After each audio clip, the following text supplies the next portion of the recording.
Well, welcome. Tonight we're going to talk to 4 different people about their perception of being from the Heights. We have shows that are more in-depth, but this show is supposed to be about personal feelings. We all grew up in the Heights. We all have different perspectives on what it meant to be part of the Heights. So I hope you'll enjoy hearing 4 different people tonight talk about what it means when we say, no matter where you roam, the Heights will always be your home. So let's start with an introduction. Sure. Paul Mazzucchelli. Do you remember what mayor number you were? The 55th mayor. Paul, what does it mean to you to say, I'm from the Heights? It means so much. You got to understand, too, at the time, when both of us, when we were young and growing up in Milford, there were a few neighborhoods around town. There was the Plains, there was the Heights, there was the South End. Luby Ave. There was the Luby Ave area and whatnot. But what made the Heights so different was that you were exposed to diversity before it even became a thing to do like today. I mean, we were around various types of nationalities and personalities. And they always say, too, I remember growing up, they say, you know, what really shapes a person as when they grow up and they get older are 2 things. One, most important, is the family. The second is the neighborhood. And they say, why the neighborhood? Why? Because you learn to more or less go outside that bubble of a family and learn personalities, learn different cultures, learn different ethnicities, what they go through. And that's what the Heights was all about. It wasn't one more or less major nationality like the Plains was, which is Italian, or the South End was, which was the Irish and whatnot. It was diversity at its best. And we all got along, and if we didn't get along, we had a few arguments or maybe a few fights, but we got along right after that. No one held any grudges. I remember being outside on Lee Street, going to Lawrence Street, and then climbing up to the Heights behind Gene's Variety and whatnot. And all of a sudden, it started to get a little dark. And the next thing you know, you hear someone's mom calling them. Paul Vallis's mother. Yeah. She was the one that called us all out. Yeah, get out, time for supper, and whatnot. So I said, Christ, if they're getting called, I got to go home too. You know, and that's what it was all about. But again, we learned from each other. Well, I think what you said was profound, because growing up in the Heights, we were too busy living diversity to think about it. We were all friends. We weren't different. We were friends. You know, so my biggest concern was a new joke came out. I had to get to you and tell it against an Italian, because if I didn't, you'd learn it before me and come and make it Portuguese. Yeah, and it was funny. In other words, no one got really insulted or hurt by it. You know what I mean? We all got along with it. It was part of fun that we all had, and we didn't take that too serious.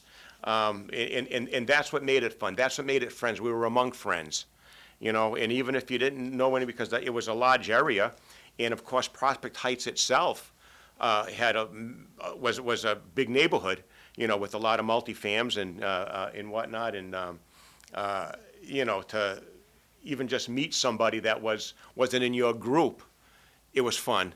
You know what I mean? Because again, we were all in this together type of a thing. And it's something that I'll always remember, and I'm glad we're keeping this going as well. You know, to have the Prospect Heights Mayors Association, and I know what the original members who started this organization was to keep the tradition and heritage alive and well.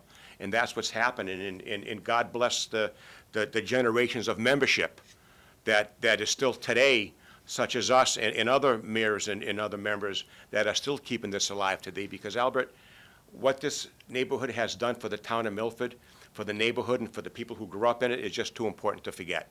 We've got to keep this going. Well, when people talk about kids as English as a second language, most of us were that way. Sure. You know, I remember coming out of the house, going out and saying, these people are silly. They don't speak any language I understand. But it didn't take long before they became your brothers. You assimilate. That's what you did. We all wanted to be together. We all wanted to be one. And I remember the great unifier was Water Street, the Larches, because band concert in Hopedale on Wednesdays. Hopedale, yep. As soon as you went over there, you took your hat, you turned it around, you were Milford. Yep. So it didn't matter if you were from Luby Ave. If somebody picked on a Luby Ave kid, Yeah, we went we to, all went and helped. because of it. Now, as soon as you came back over the hill, Yeah. the hat turns around and says, get back to your. Get back to your neighborhood. That's for sure. Yeah. Yeah. No, it was something that I'll always remember. And, you know, it's something when you try to convey that to the younger generation, a lot gets lost in translation, you know what I mean? Where they don't, you had to live it in order to actually explain it to somebody. And it's hard because today, that's probably what my parents said and the generation before them said, doesn't seem to have the same respect built in. Mm. Like you said, we're out, Mhm. jeans or down the picnic area, Yep.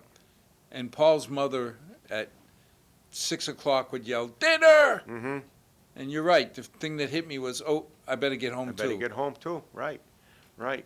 I mean, Mrs. Vallis wasn't a relative or anything, Mhm. but God forbid anybody showed disrespect to somebody's mother. And that's so good that you said that, Albert, because back then we had that respect of for adults.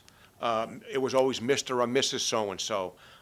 For policemen, I mean, the utmost respect where they actually scared us sometimes just to see them come by us. You know, your religious people, again, we had that utmost respect for. And again, that's something that I think is starting to get diluted a little bit. And I guess that, you know, made our generation and also neighborhoods like the Heights so profound and to have that in our memories, even it's been 50, 60 years or more. You know, and it's funny because when you hear some of the words, like I was always called Portuguese. Mm-hmm. God, it wasn't until I moved back to Milford in 1990 that somebody told me that's a very derogatory word. And I sat there and I said, excuse me? Yeah. Mm-hmm. What is, all my best friends Yeah. referred to me as a Portuguese. As a Portuguese, yeah. Yeah. There was no malice, there was no Mhm. venom in No. that. Like I says, we all got along and we weren't insulted by it or took it wrong. I remember as a kid from Sacred Heart School, which was the majority was Italian. You know, more Father Banan at the time made it so where you had to have some sort of Italian heritage to even go to the school. So if your first name was Jones, I mean, if your last name was Jones, but your mom was Italian, you could still go. You know, but, and I remember from there, I went to St. Mary's with a lot of Irish kids, which I loved. I had a great time with them. We still have our reunions and we talk about things, but I remember, and it was a funny joke. They used to say, Maz, what? Why do flies have wings? I said, why? To beat the Italians to the garbage pail, right? And it was funny. You know what I mean? Everybody cracked up. You know what I mean? And then I said, no. I remember Billy O'Brien. Billy, I said, it was to beat the Irish kids. Oh, no, we beat the flies. We got there first. You know what I mean? And that's how it was. It was funny. It was a good time banter. You know what I mean? No one got insulted And it was an or extended told on family. you. Because, you know, when I think of growing up in the Heights, Debbie Redden, Leslie Alves, Mm-hmm. nobody would date them because they were like your sister. Exactly, yeah. You know, I always felt bad that if they tried to go out with somebody, you had 50 brothers all looking. Looking to see, plus the dad. And at the time, we only had one phone. Yes. So if you try to call him, and the person you wanted didn't answer, you had to hang up.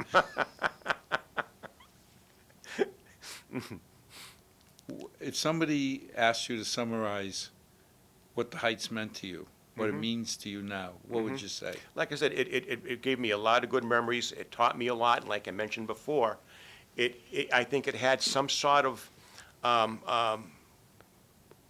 some sort of help in creating the personality I have today. I mean, and like I said, and that's what the definition of that neighborhood was. It more or less molded you. It gave you perspective. It gave you a personality. It gave you knowledge of other ethnicities, of how they act and what they do on different holidays, what they have to eat, how they're raised, and it expanded your mind. I think the biggest thing is it really taught me that it didn't matter if you were Italian, Irish, Right. you were Milford. And that's well said. Again, I mean, we were from Milford and we were friends. Yep. We were all from the same neighborhood. Thank you for your perspective. Thank you for having me, really. I really appreciate it, and thanks for all you do to keeping this memory going. So we'll hear from 3 other people, and hopefully this tradition will be kept alive so we can get stories in perpetuity of what it meant to be part of the Heights. Good night, all. Well, welcome, and thanks for joining us. The Heights is a special place to many people. We wanted to get the history of the Heights done, and Joe Lopes, luckily, spent an hour with us. Joe Onashuk spent time with us to give us the background on the Heights. Tonight, we're going to go through some different perspectives from people who grew up in the Heights, who want to explain what it means to be from the Heights, what the Heights means. So let's start with an introduction. Domingo Schroeder, born and raised in the Heights, number 110. You know, it's funny because to this day, we still use the numbers. Yeah, You know, when I think of your mom and dad, Senor Domingos or Don Alice, it's 110.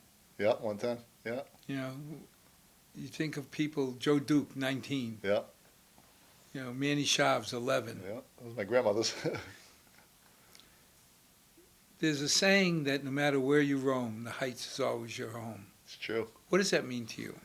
Well, you know, I've left Milford a few times. Moved out to Webster, Nahant, Marblehead, and 3 times I came back and, you know, stayed at my mom's place for several months, and, you know, then I'd go off again, and, you know, my mom's still living there, and that's what it means to me. You always go back, no matter what it's for.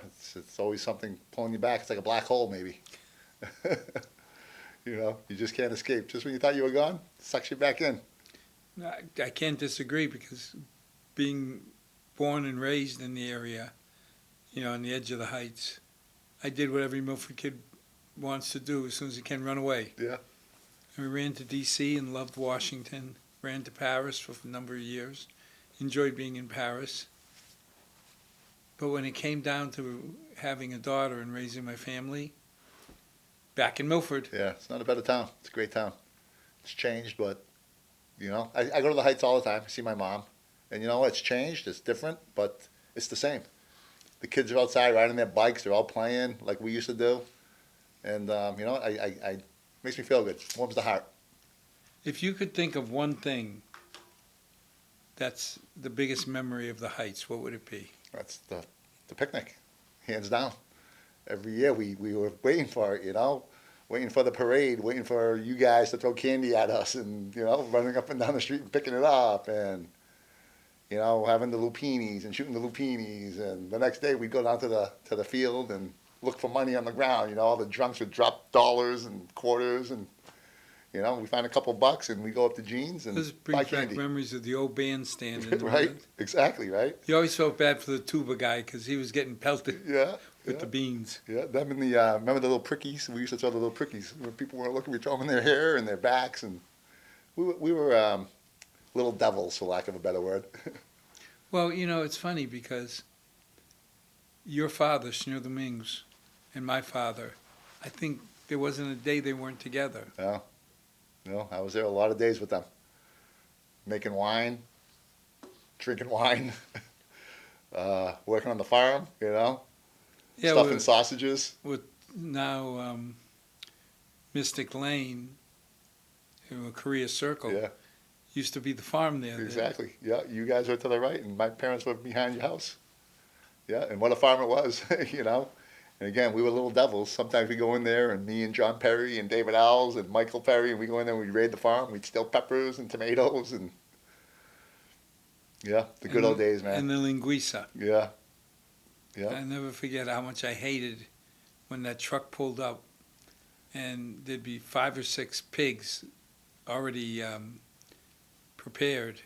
And then back then the mothers would whip out the electric knives and cut everything into, all the pigs into little pieces. yep, yep, Stuff them in the casing. yep.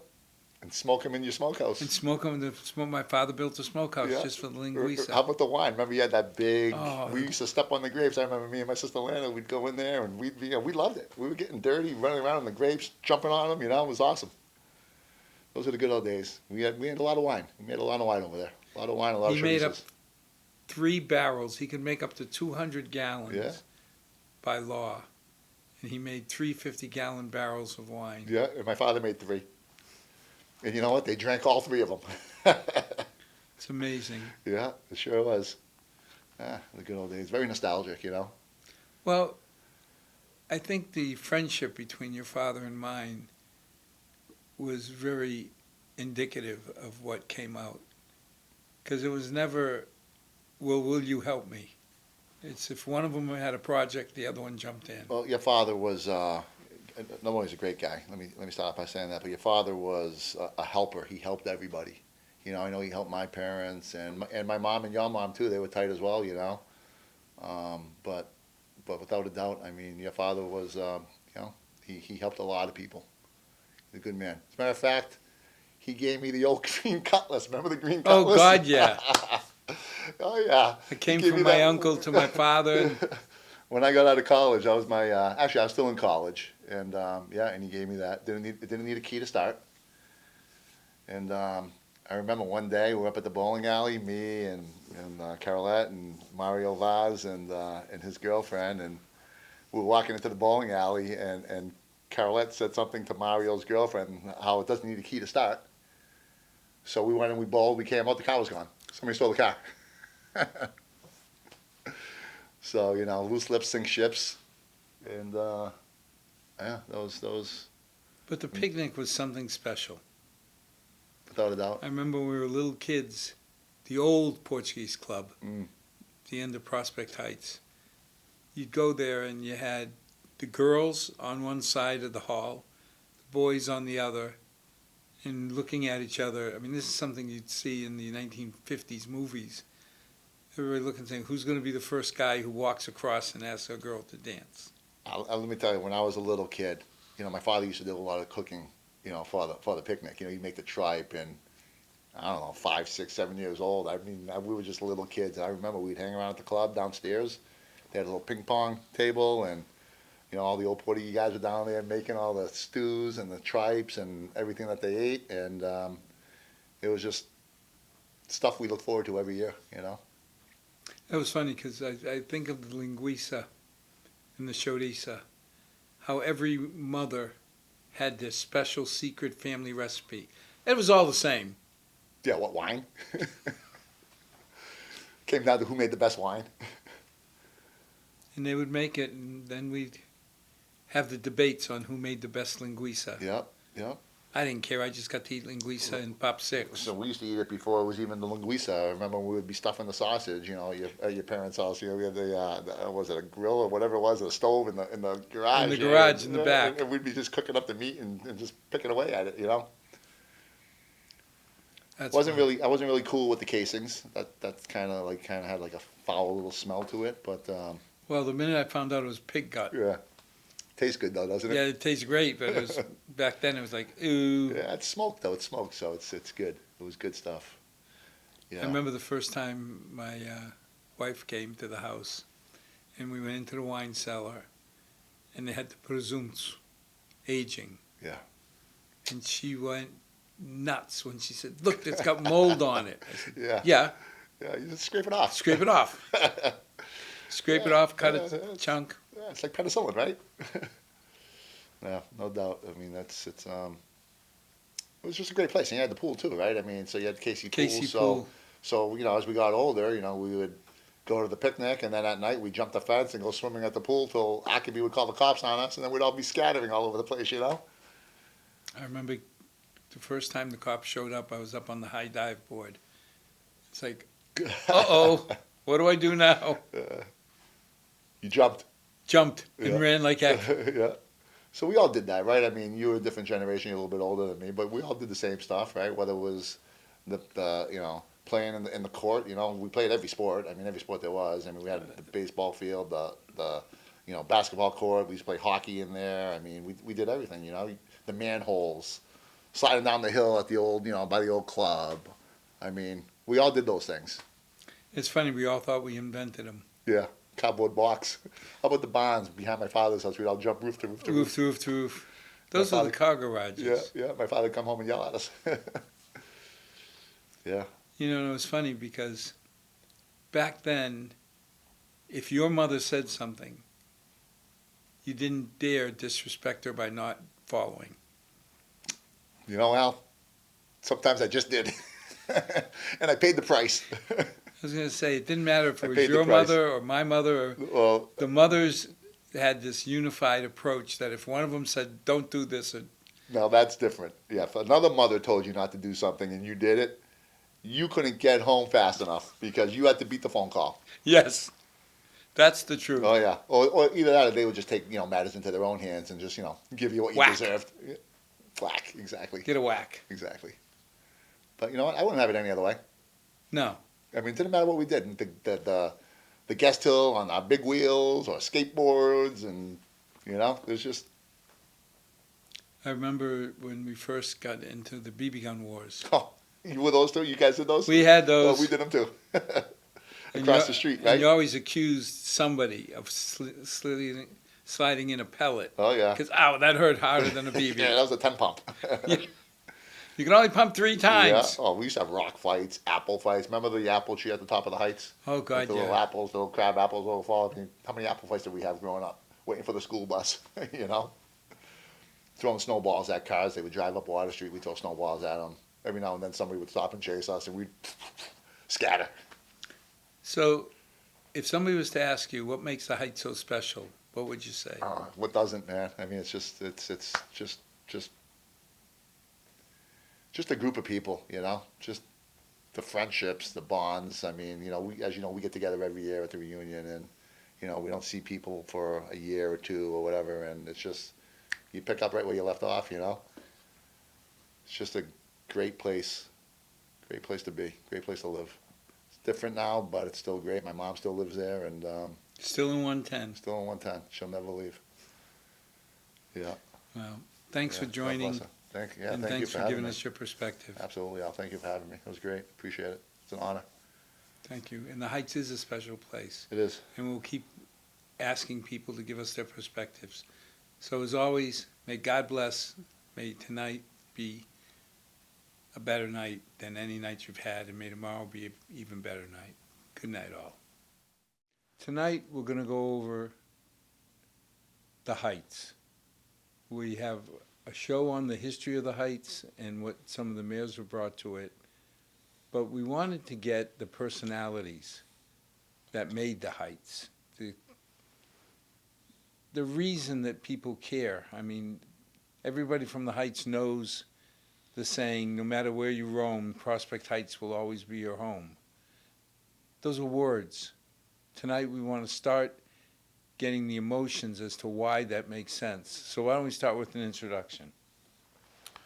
I'm Dave Consigli, and I had moved into the Heights because I started working for the Ruggiero Memorial Funeral Home at the time in 1981. I moved from New York on October 11th, 1981. I've been in the Heights for over 40 years. And the people of the Heights, as a matter of fact, today I was with Dominic and Tina Pereira. We were up there at their house for lunch today, by the way, and we were sitting down and we were laughing about everything that had happened since then, because Dominic immigrated to the Heights, I believe, in 1980. I came in to Milford in 1981. I only lived in New York for almost 18 years. That's all I lived. So my whole life has been at the funeral home working for Danny, and to this present day, which is over 40 In your years. funeral home, I mean, as far as I know, everybody from the Heights goes to Consigli. Pretty much. Well, not everybody, but No, but pretty much they do. And let me tell you, when I was only I came to Milford when I was 20 years old, and the first family that I met was Tina Pereira's family, which was, Peter Fraga The Fragas, and their mother. 29, 30, 31. Yeah, and you know what? And I gotta tell you, it was amazing because I knew of nothing of the Heights, and they were very kind to me. I was telling my daughter tonight because Nicole was at Dominic and Tina's, and we were having what the hell was it? The Well, we were having a sandwich, and I said to her, I says, I remember when I was sitting at their table and I was eating, and I felt like I was a pig. You know what I mean? I was sitting there eating the sandwich, and they're all looking at me. I had the wine, and because they had all the homemade wine. But from there, you had, that family, and then you had the L's, and then you had, like, Dave Soares, And Squeaker. it's funny because And when you they say were all there. you say the Fragas, 29, 30, the numbers Oh my come God, up. it was like unbelievable. I think of Joe Duke, I think of 19. Because everybody knew each other by. Well, Wanda Spilsky, when Danny became a mayor, we were at the Munja Munja at that point, right? And the women would come down at the meetings, and they would bring desserts, they would bring all that stuff down there, right? And I wasn't a mayor yet, but we were there. Me, Gary Matos, and Vinny Ozella, we would all be down there helping them out. So when it came time for the mayors to have their floats, we'd be decorating the floats. You know what I mean? And we weren't mayors yet. We were only little kids. Well, to them we were little kids, 21, 22, 23, right? That's what we were. And we had a great time with these guys, you know? And, we moved up into the ranks, in other words, And, Mimi D'Amico, I don't know, you remember Mimi? Mimi D'Amico, we had, all these guys. And every Saturday we'd go down, we'd eat, we'd have a great time. The meetings for the mayors would be on Friday nights. The women would be down there with all the, they'd have all their cakes and cupcakes. They'd have all that stuff down Pastéis there. de nata. They'd have everything down. And it was such a great time. Today, everybody's moving on and just, society's moving. All the new mayors coming in, they're all great guys. Look at Jamie. Jamie Lucchini did 2.5 years during COVID. Now you got Dennis Maeda moving in this year, and great kid, great family man. He's a great guy. Makes great pizza, and he's just a great person. He's a humble, generous, just a kind person. And that's what we need to move on with this organization. Dave, when people talk about diversity, I've always laughed and said when we grew up in the Heights, we were too busy living it to talk about it. And exactly right, Al. And you can't explain how we lived because you move on every day. So what is diversity? You wake up in the morning, somebody has a problem, you help them, and you create them to move forward. That's diversity, and that's how this works. It isn't about whether they're black, white, purple, green, or whatever it is. You just help them to move along, and that's what it's all about. And that's what the Heights is all about. Because when I was a child, and I'm going to say I was a child, I was 20 years old. And at 20, you have all these guys, Joe Lopes, Joe Honestchuk, these people aren't going to remember, Danny Ruggiero, Joe Honest Chuck, Joe Lopes. They're not going to remember them. We will. They didn't care. They helped you. You know what I'm saying? Is that diversity? It's just You know what I'm saying? it's You're- common you're- decency. You're looking at Joe Evans. How many people remember Joe Evans? You know what I mean? How many people remember how many other mayors there were? It isn't about diversity. It's about kindness. That's all it's about. And everybody helped everybody. And that's all it was about. And it's And that's the fun. way I feel. I felt as though I was lucky. I was a very lucky person because I moved into the Heights when I was 20, married my wife, had 2 little girls. You had girls, right? You had Danny Vieira had 4 girls, right? You had all these guys had girls. You had John Ailes. How many? John Ailes had what? 2 girls, 3 girls? I don't know. I can't remember. Maria and John, whatever they had. We got a lot of girls coming up in this thing, right? Now you got my daughter Nicole, and she's going to be taking over my business soon, and and this is how it's going to move. Are the mayors ever going to move into having a woman mayor? Yes. No. Well, according to oh Christ, I don't think it's ever going to happen. Will it happen? Maybe it will. I don't know. You know It's what I a mean? matter of time, David. It's a Well, matter and of this is time. what I'm trying to tell you. The Heights, even though we don't have the picnic anymore, and I used to bring my kids to the picnics, and you did too, and everybody else did. We all had a great time. And it's too bad the way everything ended up. But what are you going to do? You know what? You move on. And when the new generation comes in, will you ever have another picnic? Yes, you will. And you will have another picnic. And I guarantee it, you will have another picnic. Well, to me, the most important thing, your daughter, Nicole, has decided to stay. Yes. And she's doing everything she can. But that says something, Yes. that the values from the Heights, the values Oh that my God. Milford, And you know what the funny thing is?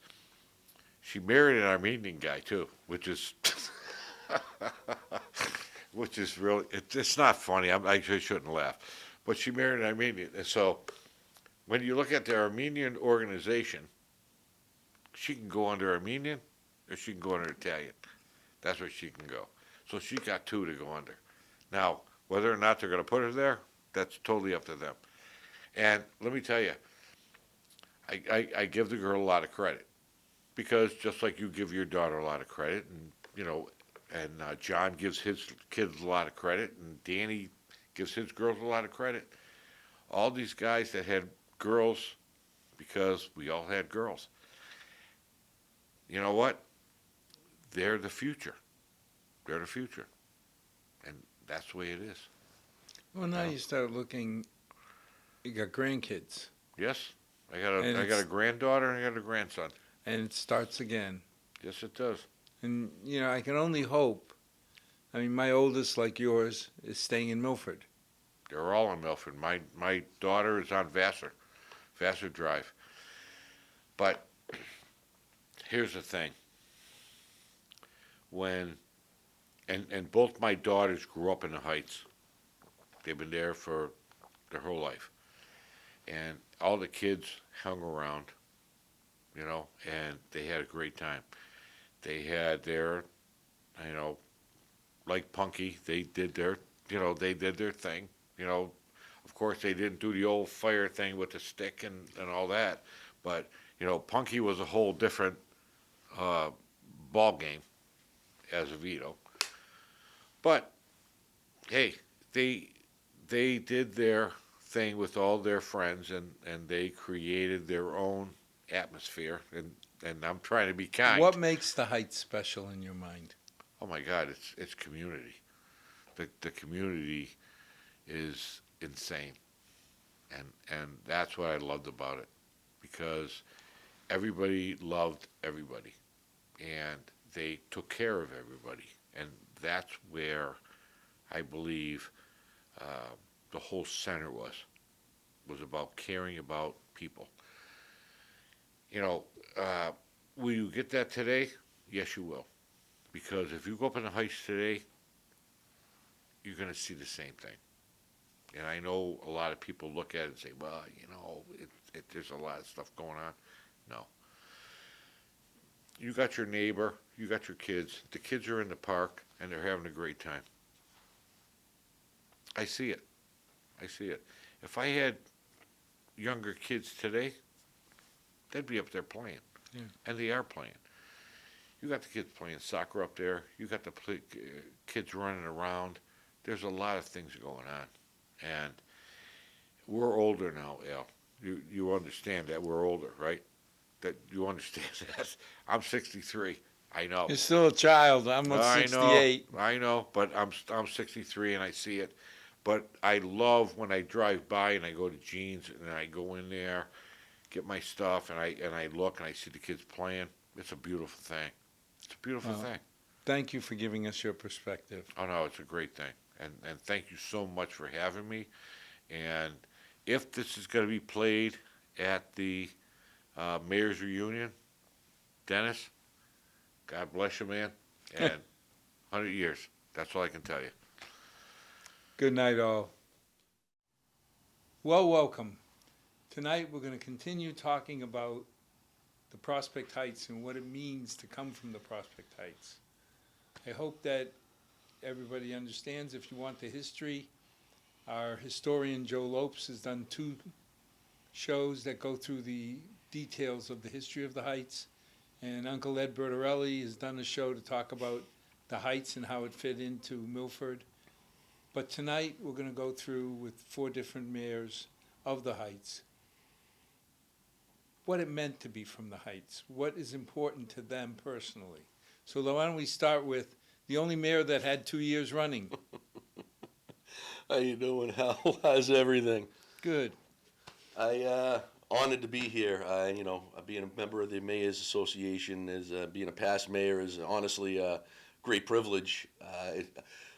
Ironically, I was born at the Heights, so I go back to that far. I was born back in But Jamie, 79. introduce yourself first. Oh, my name's Jamie Lucchini. I'm the 59th mayor of Prospect Heights in 59 and 59A. Continue. And I was lucky enough to be born at the Heights. Not many people can say that anymore. I think I might be one of the last mayors that was actually born there.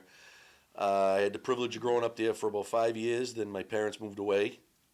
We were away for a couple of years. We actually went back to the Heights for 2 more years, and then they bought another house on East Street Extension. But for the vast majority of my young life, I was up the Heights and remember the old playground with the slide and a couple of metal swings, and that was about all we had up there. It's dramatically different now. We had a seesaw. We had a seesaw, yeah. Well, when that time, it was a little broken by the time I got around to it. But just seeing the change from the Heights, how it was back then, and to be part of the Mayor's Association that I know, of working with past mayors before me and being involved in the town as I was back then, to see how it's changed with their projects that the mayors have done through the years to make a real park there, take away all the trees and the woods that were there and a couple of slides we had, make a basketball court and, make a viable playground for kids to enjoy. That's one of the biggest things to me that's changed down there. Just remember when I was a kid and it was just a hayfield for all intents and purposes, and that's what we had. And to see how the mayors have helped that section of town through, all their fundraising and stuff. Very proud to be part of this organization. What does it mean to you to have grown up in the Heights? To me, it makes me a part of Milford's history. One section of it, the mayors going back to, like I said, there's 63 of them now, I believe, 64. And to be one of those 64 mayors that, all began after World War II, to be part of that lineage. My grandmother and grandfather lived up the Heights all their life. He wasn't a mayor. Just to be part of that and being lumped in with so many great people from the past that were past mayors, yourself included, and many others, just to be part of that lineage, to continue on the traditions, because I believe if we don't keep up those past traditions, they're just going to fall away. How many things do we remember when we were kids that no longer exist now? Something as stupid as the Sears catalog when you were a kid and you went through it for Christmas gifts and that time of year, and that's gone. And kids now don't realize that. And the history of the Heights, if we keep this line going, the history won't die. We're just going to add to it and try and expand it and do bigger and better things, and expand beyond our little neighborhood. Well, I'm proud to see the mayors have evolved. I mean, for the longest time, it was making tombstones. Yes. Yeah, it was a lot We of had a monuments. tombstone with your name on it, had a tombstone with someone's name on it. And then I think Mingo's was the first one in a long time. And some of the older mayors built playgrounds. Mhm. But when Mingo said he wanted to do something for the kids, Yep. and got a hold of the high school, and you walk into the gym, and there's all these trophies for the typical students. There was never anything for Special Olympics.